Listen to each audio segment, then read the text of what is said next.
The state of Michigan uses contractors all the time to build and to make things that every one of us relies on. From the roads that we drive on, to the pipes that deliver our water, to the buildings in which our children learn, and the invisible IT systems that support critical services across the state. Contractors do a lot of good work for the people of Michigan. We also know that for too long, the contracting process has felt unfair and in fact has been unfair. Too many contracts have gone to the same group of people. Some of that is because that's how it's always been, and people know how the system works. And that's why it's so important that we are being intentional about ensuring that there is a level playing field. These contracts can really be game changers, especially for entrepreneurs and small businesses. So today I am going to be signing this executive directive. It will improve our state contracting process by increasing competition and bringing more Michigan businesses and Michiganders into the mix. This includes Michigan firms owned and operated by people of color, women, and businesses from underserved areas like small towns and inner cities. In the executive directive, it will increase GDBE contracts to a minimum. The goal is 20% of statewide spend. That is a big deal. Today is an absolutely incredible day for the state of Michigan and for the suppliers and the employees who work for them.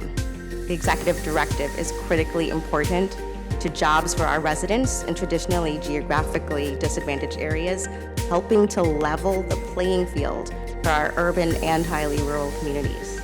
This is important for all of us. It's not just about one community over another. It's certainly not a replacement theory.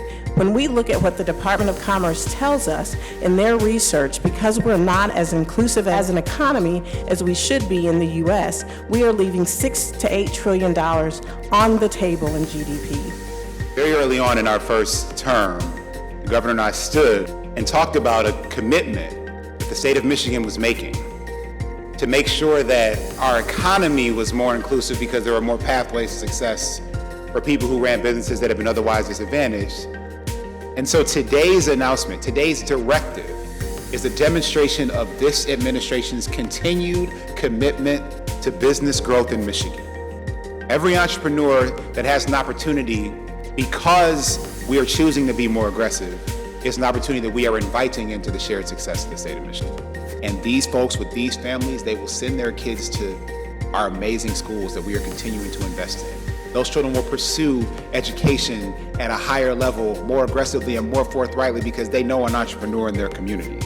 They will be inspired to have their own ideas, but their own enterprises, and will be more confident to put those into the world because they saw somebody who lived near them, or looked like them, or sounded like them, who started a business and made it successful.